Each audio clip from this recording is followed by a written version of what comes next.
Hello, I'm Sam. I'm a 24-year-old stay-at-home mom. I live on the East Coast of the United States, and currently there is a global pandemic.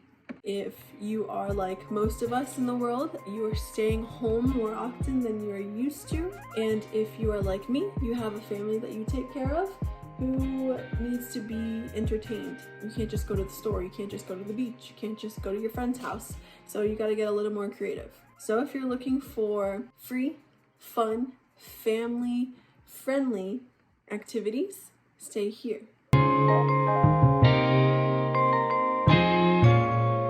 Number 1, take family photos. So we did this earlier this week. We packed the stroller up, I picked out everybody's outfits, so we were coordinating and we were matching, and it was super cute. First, Corey didn't want to do it because he was stressed, he had something for work that he needed to get done. But eventually, I just told him what the whole spiel was, and then we were taking family photos, it's great for memories, blah blah blah blah blah blah. Got Cora's outfit ready, she doesn't really know what's going on most of the time, I just tell her what we're doing and she goes along with it. I don't have like a fancy camera, like even the camera that I'm using to record this is just my phone. I have a Polaroid, that's pretty much it, like just like the regular Polaroid everybody has.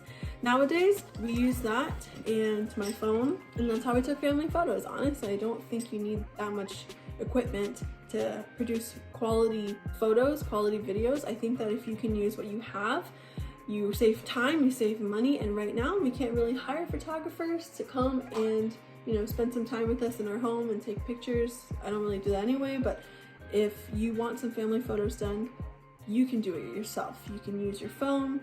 If you have a tripod, use a tripod, because I didn't have a tripod, so I had to rig it. You have a disposable camera, that's a really cool thing you could do. You could just snap photos of each other. I even thought of just doing it in the house, like making us dressed up nice, find a nice window with nice lighting, and set up a nice scene for us. Just a little tip, if you do decide to take family photos, look on Pinterest, Google tips and tricks and inspiration for how you want the photos to look, because I had I'm not a photographer. I just know how to take pictures because I am kind of obsessed with Instagram. Number 2, make a fort. So I did this a couple times during this whole quarantine. Basically, I made a fort with the mattress and the bed frame, and then I just put blankets over it. It was a good time. We hung out there for a good portion of the day. And then the second time we made a fort and we watched a movie in it. So that was a cute and fun time. So yeah, make a fort. It's free. It's inside. You don't have to do anything.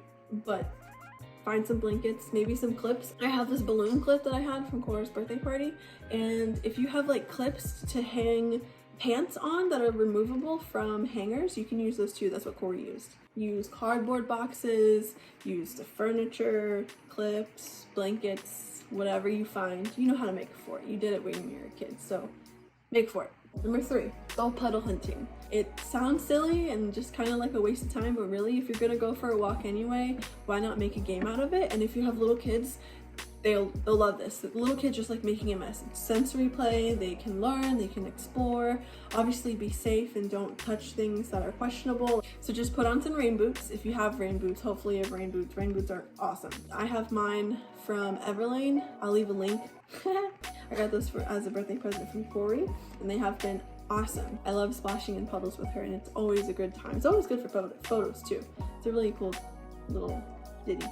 It also makes me feel like a cool parent, I guess. Growing up, personally, I felt like I couldn't really make a mess, but with Cora, I love when she gets to make a mess, and I know that she loves when she gets to make a mess. So like allowing this mess making to happen under supervision, your kids, if you have kids, if you're watching this, you probably have kids, would love it. Number 4. So I originally wasn't gonna put this in here, but I went for a walk with Cora like we normally do. We live by a park with lots of ponds and lakes, and people just walk around them all the time. And there are geese, there are ducks, there are birds, there are lots of animals with wings. But this man and this boy came up to where we were, and they started feeding the ducks. And I was like, why haven't I thought of this? Like this is like what I loved to do with my dad when we were kids. And it just reminded me so much of my childhood, and it's such a simple thing, and it's a great way to get rid of food that's gonna go bad. I also wanted to put a PSA that you should not feed birds bread. They eat roots like ginger, turmeric, things like that. Leaves like greens, they like lettuce, cabbage. I don't know if spinach is okay, it's probably okay, just Google it. vegetables, like stems of vegetables, like broccoli stems, cauliflower leaves, I heard that's good, grains, berries, and seeds. That's what birds should eat. So please don't feed birds bread. It's not good for them. Feed the birds. So last one, number 5. This one is to make cards or like thank you notes to any essential employee that you know. Cora and I, in the vlog that we recently posted, I will put that in the cards here. Cora and I made thank you cards for some essential employees that we know. We don't know personally, but I see them all the time, like the grocery store that we go to. I see the same people there all the time, so I want to drop off some cards to them. And we live right down the street from a fire station, so we're just gonna walk down the block and drop off some cards to them, maybe some candy, a little bit of goodies. If you have any extra things around your house that you're not going to use, that they could use. Obviously, don't just give them like random stuff that you don't want in your house. A little token of appreciation, I think, can go a long way, especially because we really don't know what people are going through. And if you are privileged enough to be home and safe and financially stable, if you have all your needs met, what you need to be doing is you need to be giving back, in my opinion. That's what I believe. I don't think you can ever go wrong if you try to put in a little bit of effort into making somebody else smile. And even if it's weird and you feel like you're going out of your way for somebody you don't know, I mean, that's kind of the best thing you could do for somebody, is going out of your way for them.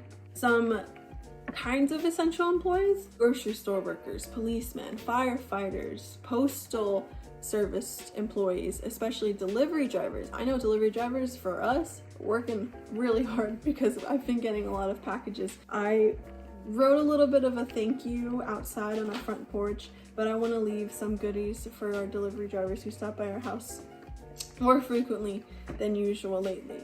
Restaurant workers, cooks, healthcare workers, I can't believe I didn't say that first. Healthcare workers, anybody who has to go in, nurses, doctors, even people who work in like specialist positions, they also have it hard too, because that's where people go when they're sick, and who knows what they're sick with, who knows what's going in, who knows what's coming out. And a lot of people are afraid to go to work. A lot of people don't want to because of the conditions at hand at the moment. So think about these people, especially these people who are in your life. If you have a friend who's a nurse, if you have a friend who's a doctor, you have a friend who is still working and cooking in a kitchen, write them a note, write them a letter. If you can't write them a handwritten note, write them a letter, send them a text, email them. I don't know, just a little bit of appreciation and a little bit of goodness can go a long way, especially right now. People need more love and appreciation and understanding and compassion more now than ever. Always choose love. I hope that this short little list could give you a little bit of inspiration. I hope that you can do one of these things. And if you do one of these things, you should take a picture and show me and tag me on Instagram. Anyway, that's all I have. Thank you for watching. Please subscribe if you have not subscribed. Check out my Instagram. See you in the next one. Toppins, toppins, toppins are back.